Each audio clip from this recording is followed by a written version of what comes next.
আসসালামু আলাইকুম, আমন্ত্রণ জানাচ্ছি বাংলা ভিশন সংবাদে, সঙ্গে আছি নাহিদ জামান সোমা। শুরুতেই উজালা পেন সংবাদ শিরোনাম। নতুন সিইসি পরীক্ষিত আওয়ামী লীগ নেতা, তার অধীনে সুষ্ঠু নির্বাচন সম্ভব নয়, দাবি বিএনপি।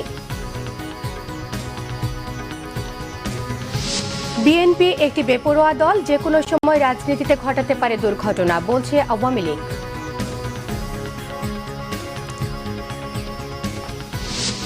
মৌসুম শেষ না হতেই সব ধরনের শীতের সবজির দাম বেড়েছে ৫ টাকারও বেশি, কমেনি চাল এবং তেলের বাজারের অস্থিরতা।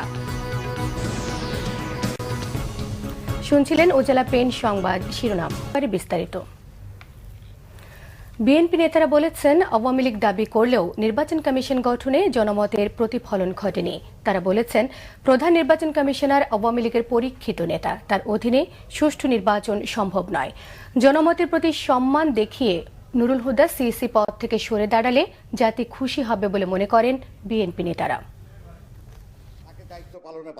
গণতন্ত্র প্রতিষ্ঠায় স্বাধীন নির্বাচন কমিশনের ভূমিকা শীর্ষক এক আলোচনায় বিএনপি স্থায়ী কমিটির সদস্য নজরুল ইসলাম খান বলেছেন, যত দ্রুততার সাথে নতুন নির্বাচন কমিশন গঠন করা হয়েছে এবং যাদের নিয়ে গঠন করা হয়েছে তাতেই বোঝা যায় সবকিছু পূর্ব নির্ধারিত ছিল। আওয়ামী লীগ যতই দাবি করুক জনমতের প্রতিফলন ঘটেছে, আসলে তাতে আওয়ামী লীগের মতেরই প্রতিফলন ঘটেছে। দুর্ভাগ্য আমাদের যে আমরা এই অবাধ, সুষ্ঠু, নিরপেক্ষ নির্বাচনের যে আকাঙ্ক্ষা নিয়ে প্রস্তাব করেছিলাম এবং সেটাকে সফল করার জন্য কাজ করেছি, সেটা প্রথমেই একটা মারাত্মক হোঁচট খেল। প্রধানমন্ত্রী বলেছেন তিনি বিতর্কিত নির্বাচন চান না, আমরা খুশি হয়েছি, কিন্তু নির্বাচনকে বিতর্কিত না করার জন্য নির্বাচন কমিশনে বা নির্বাচন কমিশনকে বিতর্ক মুক্ত রাখার যে প্রয়োজন ছিল সেই প্রয়োজনটা মেটে নাই। তাদের কাজের মধ্য দিয়ে তারা যদি এটার অবসান ঘটাতে পারেন, দেশ জাতির জন্য সেটা ভালো হবে, কিন্তু সেটা দেখার জন্য শুধু অপেক্ষা না, প্রতিনিয়ত এদেশের ১৬ কোটি মানুষের ৩২ কোটি চোখের সার্চ লাইটের নিচে নির্বাচন কমিশনকে কাজ করতে হবে।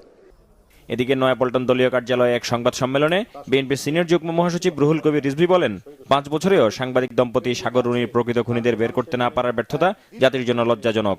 অথচ খালেদা জিয়ার বিরুদ্ধে কত দ্রুত মিথ্যা মামলায় সাজা দেওয়ার প্রক্রিয়া চালাচ্ছে। নতুন নির্বাচন কমিশনার আওয়ামী লীগের লোক দাবি করে তার অধীনে নির্বাচন একতরফাই হবে বলে মন্তব্য করেন তিনি। যিনি প্রধান নির্বাচন কমিশনার হলেন সেটি আওয়ামী দলীয় চেতনায় কাজী রকিবউদ্দিনের চেয়েও আরো কয়েক ধাপ অগ্রবর্তী। তার অধীনে আগামী জাতীয় নির্বাচন সুষ্ঠুভাবে অনুষ্ঠিত হওয়ার ব্যাপারে দেশের মানুষের মধ্যে আস্থার সৃষ্টি হয়নি। জনমতের প্রতি সম্মান দেখিয়ে তিনি এই যে প্রধান নির্বাচন কমিশনারের মতো পদ থেকে সরে দাঁড়ালে জাতি তাকে স্বাগত জানাবে। এদিকে জাতীয় প্রেস ক্লাবের সামনে এক মানববন্ধনে বিএনপির ভাইস চেয়ারম্যান শামসুজ্জামান দুদু নির্বাচনকালীন সরকারের জন্য অবিলম্বে সকল রাজনৈতিক দলের সাথে আলোচনায় বসতে সরকারের প্রতি দাবি জানান। আহমেদ সরওয়ার, বাংলা ভিশন, ঢাকা। আওয়ামী লীগের সাধারণ সম্পাদক ওবায়দুল কাদের বলেছেন, বেপরোয়া চালকের মতোই বিএনপি এখন বেপরোয়া একটি দল, যে কোনো সময় রাজনীতিতে ঘটাতে পারে দুর্ঘটনা। এদিকে স্বাস্থ্যমন্ত্রী মোহাম্মদ নাসিমের অভিযোগ, সার্চ কমিটি নিয়ে ফায়দা লুটতে চায় বিএনপি। রাজধানীতে আলাদা অনুষ্ঠানে তারা এসব কথা বলেন। কাকরাইলে যুবলীগের গবেষণা কেন্দ্র যুব জাগরণের উদ্বোধন করেন আওয়ামী লীগের সাধারণ সম্পাদক ওবায়দুল কাদের। যুবলীগের সব প্রকাশনা সহ সমৃদ্ধ বই নিয়ে সাজানো হয়েছে সুসজ্জিত একটি লাইব্রেরিও। পরে যুব সমাবেশে ওবায়দুল কাদের বলেন, আন্দোলন ও নির্বাচনে ব্যর্থ বিএনপি এখন হতাশায় ভুগছে, তাই কখন যে কি বলে তারা নিজেরাও জানে না। পড়াশোনা করে জ্ঞানের পরিধি না বাড়ালে নেতাদের স্বার্থ সংরক্ষণের পাহারাদার হতে হবে বলেও স্মরণ করিয়ে দেন তিনি। জানান, রাজনীতি ও গণতন্ত্র চর্চা যেন জনস্বার্থকে বিঘ্নিত না করে সেজন্য নতুন করে চিন্তা করছে আওয়ামী লীগ। বেপরোয়া চালকের মতো বিএনপি এখন একটা বেপরোয়া দল। বেপরোয়া চালক যেমন দুর্ঘটনার কারণ, আমি জানি না বিএনপি আবার কখন কোন দুর্ঘটনা রাজনীতিতে ঘটিয়ে বসে। এদিকে জাতীয় প্রেস ক্লাবে প্রয়াত বর্ষিয়ান রাজনীতিবিদ সুরঞ্জিত সেনগুপ্তের স্মরণ সভায় আওয়ামী লীগ নেতারা বলেন, বিএনপি ক্ষমতায় গেলে আবারও জঙ্গিবাদের উত্থান হবে। আগামী নির্বাচনে অংশ না নিলে বিএনপি অস্তিত্ব সংকটে পড়বে বলেও মন্তব্য করেন তারা। বিতর্ক সৃষ্টি করে বিএনপি কি চায় আসলে, এই ধরনের বিতর্ক সৃষ্টি কি চায় ওরা? কারণ এরা সব অভিজ্ঞ লোক, 5 জনের মধ্যে সংখ্যাগরিষ্ঠ যারা আছে তারা কিন্তু নির্বাচন ফিল্ড লেভেলে কাজ করার অভিজ্ঞতা আছে। এই বিতর্ক সৃষ্টি করে তারা মনে করতে চায় যে কোনো ফায়দা উঠবে। আমি বলতে চাই, আমরা বলতে চাই, এই সুযোগ কোনোভাবে হবে না। আর একটা কথা বলতে চাই, স্পষ্ট বলতে চাই, আজকে মুক্তিযুদ্ধের পক্ষে শক্তি যেভাবে দাঁড়িয়েছে, আগামী নির্বাচন ইনশাল্লাহ মুক্তিযুদ্ধের পক্ষে শক্তি জয়লাভ করবে, এর কোনো বিকল্প নেই। নির্বাচন কমিশন গঠনে আগামীতে আইন করা হবে বলেও জানান স্বাস্থ্যমন্ত্রী। রিয়াদ তালুকদার, বাংলা ভিশন, ঢাকা।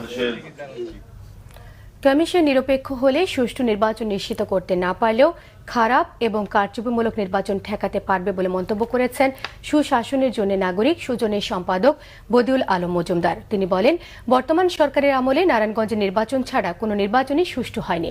তাই নির্বাচনী ব্যবস্থার উপর জনগণের আস্থা এখন তলানিতে গিয়ে ঠেকেছে। দুপুরে চট্টগ্রামের জিয়া স্মৃতি জাদুঘর মিলনায়তনে সুজনের আঞ্চলিক পরিকল্পনা শীর্ষক সভায় তিনি এইসব কথা বলেন।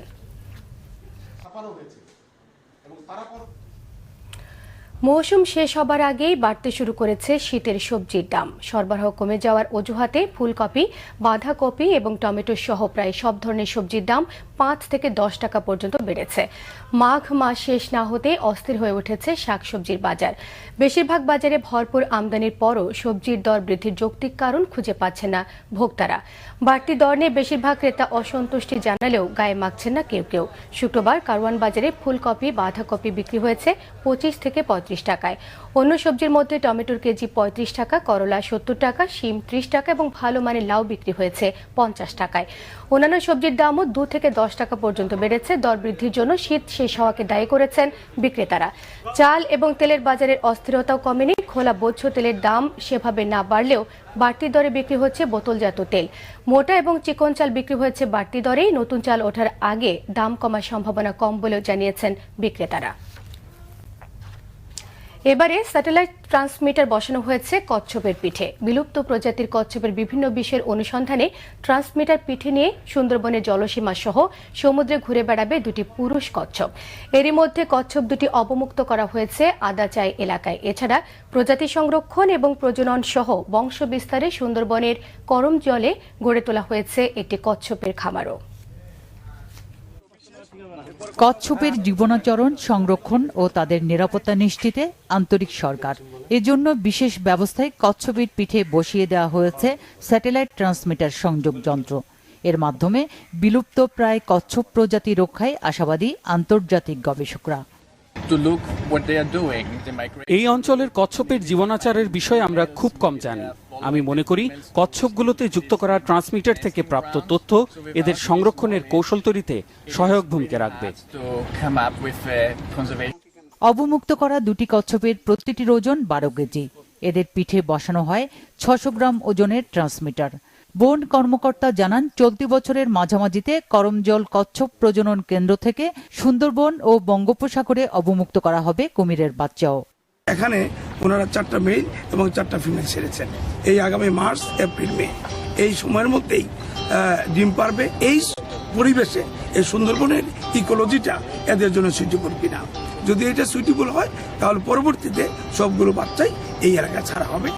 স্যাটেলাইটে বিশ্বের যে কোনো জায়গা থেকে দেখা যাবে ট্রান্সমিটার সংযুক্ত কচ্ছপগুলোর পাঠানো তথ্য, ছবি ও অবস্থান।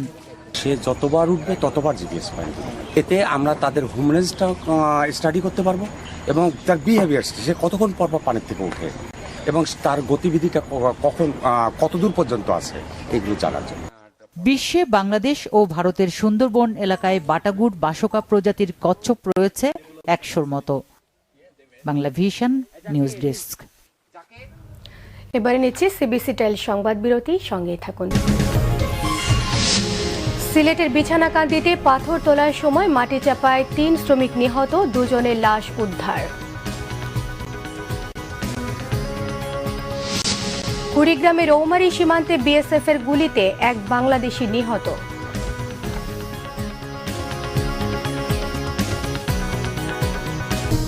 আবারও স্বাগত জানাচ্ছি বাংলা ভিশন সংবাদে। সিলেটের গোয়াইনঘাটের বিছানাকান্দিতে পাথর তোলার সময় মাটি চাপায় 3 শ্রমিক নিহত হয়েছেন। এদের মধ্যে দুজনের লাশ উদ্ধার করেছে পুলিশ।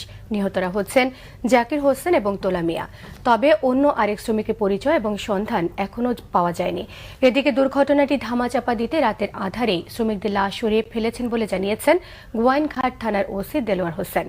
বৃহস্পতিবার রাত 2:30টার দিকে বিছানাকান্দি পাথর কুয়ারির বাদিপাশা খেয়াঘাটের কাছে এই দুর্ঘটনা ঘটে। গর্তের মাটি ধসে পড়ে 3 শ্রমিক ঘটনাস্থলেই নিহত হয়েছেন।